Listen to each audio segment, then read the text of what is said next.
کے چکروں میں سارے ضلعوں میں بریگیڈیئر بٹھا دیے، کرنلز بٹھا دیے، میجرز بٹھا دیے، اور اپنا کام چھوڑ دیا۔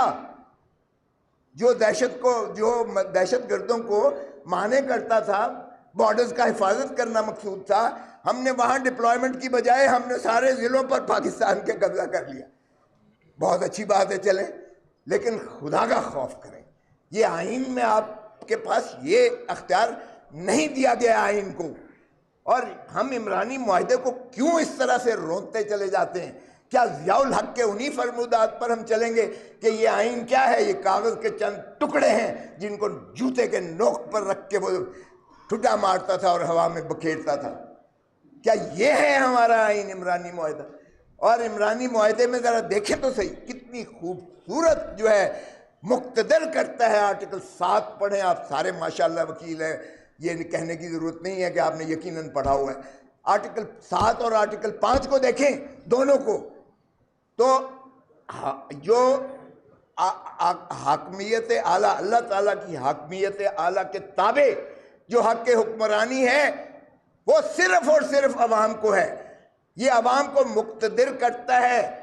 ڈسٹرکٹ گورنمنٹ، ڈسٹرکٹ اسمبلی، صوبائی اسمبلی، صوبائی حکومت، پارلیمان اور وفاقی حکومت، اور یہ سارے مترشح ہوتے ہیں، عوام کے منتخب نمائندوں سے بنتی ہے۔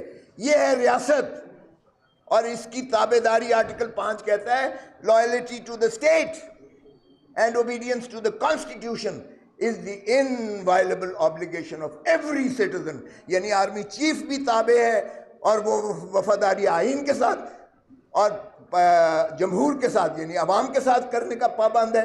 چیف جسٹس آف پاکستان ہو وہ پابند ہے، صدر ہو، گورنر ہو، کوئی بھی ہو، یہ عوام کے خادم ہیں۔ ایک ادارہ ہے صرف، اور وہ عوام ہے، باقی سب سروسز ہیں، چاہے وہ آرمی ہو، چاہے وہ جوڈیشری ہو، وہ لوگوں کے خون پسینے کی کمائی کے ٹیکسز سے ان کو تنخواہ اور مراعات ملتی ہیں۔ اور پھر بھائی تنخواہ دار بندہ جو ہے وہ تنخواہ دینے والے پر کیسے ملکیت کرتا ہے؟ یہی ایک ریورس کر دیا ہے ہم نے پینڈولم ہم نے۔ اور پھر اسی طرح اگر آپ دیکھیں، ہم اس اصول کو اسٹیٹ آف ڈینائل سے نکل آئیں کہ پاکستان 25 کروڑ عوام کا ہے، پاکستان اشرافیہ کا نہیں ہے۔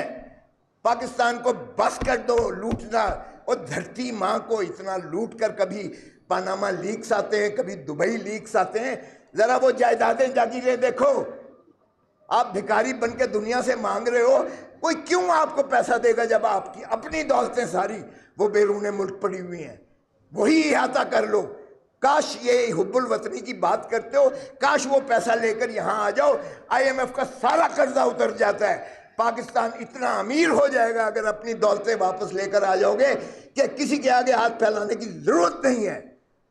تو پھر شرم بھی ہمیں نہیں آتی ہے، میں کہوں گا اپنے آپ کو بھی میں شامل کرتا ہوں۔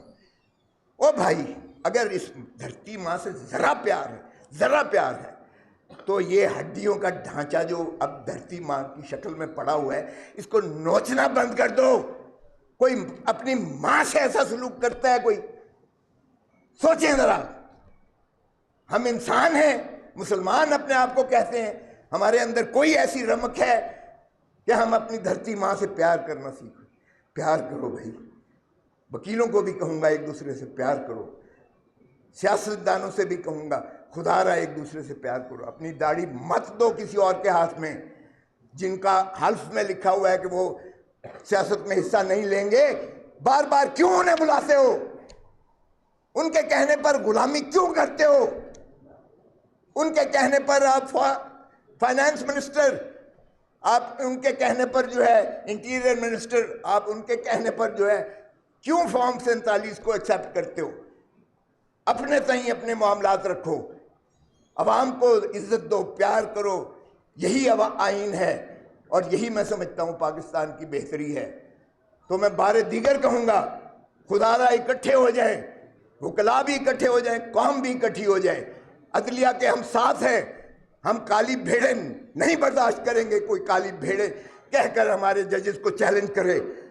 اور جو قاضی فائز عیسیٰ نے ایک لیٹر لکھا ہے برطانیہ کی کمشنر کو، وہ میں سمجھتا ہوں ان کو نہیں لکھنا چاہیے تھا. خدا را پاکستان کو اتنا ذلیل مت کرو کہ تم ایک پولیٹیکل اور یعنی سیاسی ڈائلاگ میں تم پڑ جاؤ, ایک یو کے کی کمشنر کے ساتھ پڑ جاؤ, الجھ جاؤ.